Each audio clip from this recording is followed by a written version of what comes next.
Pemirsa, selain Monas yang sudah kembali dibuka, lapangan banteng di Jakarta Pusat kini juga disemarakan dengan pertunjukan air mancur menari. Warga bisa menyaksikannya saat senja seperti sore ini. Warga Jakarta yang rindu menyaksikan indahnya air mancur warna-warni kini dapat mengobatinya dengan datang ke Monumen Lapangan Banteng Jakarta Pusat. Pertunjukan air mancur menari dimulai sore hari dan dibagi 3 sesi. Sesi pertama dimulai pukul 18.30 dan bagi Anda yang datang agak malam bisa menyaksikan di sesi ketiga atau sesi terakhir pada pukul 20.15 waktu Indonesia Barat.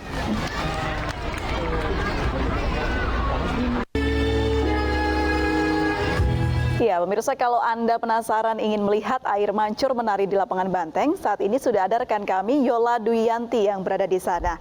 Yola, selamat sore. Apakah pertunjukan air mancur sudah dimulai dan apakah pengunjung sudah ramai di sana? Baik, selamat sore April dan juga pemirsa. Memang hingga saat ini kami masih menunggu dinyalakannya air mancur menari di lapangan Banteng Jakarta Pusat. Dan memang sesuai dengan jadwal, air mancur menari ini akan dinyalakan yakni sekitar kurang lebih 20 menit lagi, di mana ini tepat pukul 6:30 malam nanti. Dan meskipun air mancur menari ini belum dinyalakan, namun antusiasme dari para pengunjung ini sudah mulai terlihat dari penuhnya bangku-bangku ataupun tempat duduk di tribun-tribun yang sudah disediakan memang untuk menyaksikan secara langsung air mancur warna-warni. Nah, untuk mengetahui secara langsung bagaimana antusiasme dari para pengunjung, ini kami akan mencoba mewawancarai salah satu pengunjung yang dari tadi ataupun dari sore tadi sudah menunggu untuk menyaksikan secara langsung air mancur menari. Halo, selamat sore Bapak. Selamat sore Mbak. Bapak dengan Bapak siapa nih Pak? Saya Antoni Mbak. Pak Antoni ini datang ke lapangan banteng bersama dengan siapa nih Pak? Keluarga sih. Bapaknya dari mana Pak? Saya dari Pondok Pinang sih Mbak. Bapaknya ini rencana mau ngapain aja nih Pak di lapangan banteng? Ya lihat air mancur sih. Kan udah 2 tahun ini ya. Udah nggak ada kan, sekarang ada lagi kan ya. Jadi ya antusias kita ya lihat di sini aja sih biar seru-seruan aja sih Mbak. Gitu. Ini Bapak dapat informasi dari mana nih Pak untuk air mancur sendiri Pak? Dari berita elektronik sih yang saya baca. Ini pendapatnya gimana nih Pak setelah 2 tahun tidak beroperasi nih Pak, akhirnya tahun ini kembali dinyalakan kembali? Ya bagus banget ya. Ya bersyukur juga ya karena kan momen kayak gini kan udah lama kita nanti juga ya. 2 tahun. Jadi ya sangat senang sekali lah Mbak gitu Mbak. Baik, terima kasih Bapak atas waktunya. Ya, April dan juga pemirsa, memang dioperasikannya kembali air mancur menari di lapangan banteng ini mendapatkan respon positif dari para warga dan juga pengunjung karena mereka sudah sangat merindukan momen-momen seperti ini lantaran sudah tertahan selama 2 tahun lantaran virus pandemi COVID-19. April. Terima kasih Yola Duyanti melaporkan langsung dari lapangan Banteng Jakarta. Selamat bertugas kembali. Kita ke informasi berikutnya, pemirsa. Perkembangan teknologi yang pesat diiringi dengan ancaman penipuan online yang makin marak.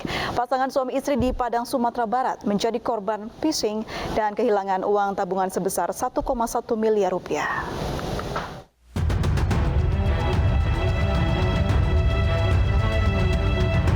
Iya. Kita mau tetap atau dirubah karena transaksi nggak transaksi dipotong 150.000 per bulan ya. Video sepasang suami istri yang menjadi korban penipuan online viral di media sosial. Mereka kehilangan uang di tabungannya sebesar 1,1 miliar rupiah.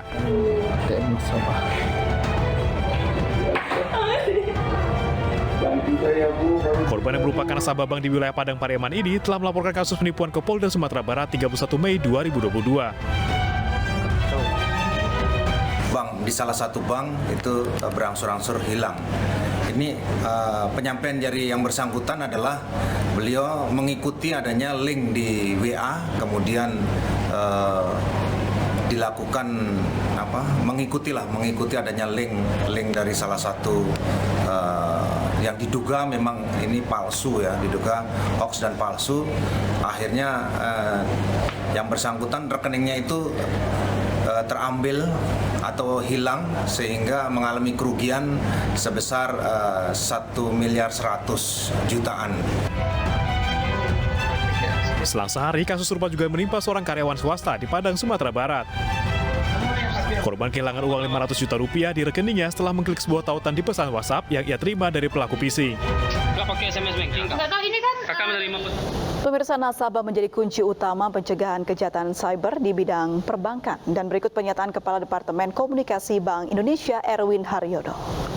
Bahwa yang terjadi kan mereka mendapatkan informasi, kemudian memberikan data-data pribadi, kemungkinan termasuk nomor rekening dan bahkan mungkin PIN ya.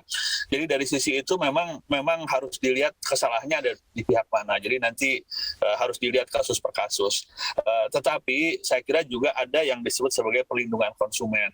Konsumen punya hak untuk mengadukan persoalannya ke otoritas, termasuk ke Bank Indonesia apabila itu mengenai sistem pembayaran. Tapi sambil menunggu itu, kami di Bank Indonesia juga sudah menerbitkan beberapa peraturan di 2020 akhir kita melakukan pengaturan tentang perlindungan konsumen yang lebih memberikan hak-hak lebih besar kepada konsumen untuk melakukan pengaduan seperti yang saya katakan. Tapi juga ada pengaturan-pengaturan yang berisi tentang perlindungan data pribadi. Nah, perlindungan data pribadi ini memang sangat penting. Kami di Bank Indonesia sebagai otoritas memastikan bahwa penyelenggara jasa sistem pembayaran tidak melakukan penyalahgunaan data nasabah. Tapi saya kira seperti tadi disampaikan di depan, lebih penting lagi adalah kesadaran masyarakat untuk melindungi data. Presiden Amerika Serikat Joe Biden terjatuh dari sepeda di sela agenda sepeda santai di Delaware, kampung halamannya. Kami kembali usai jeda berikut ini.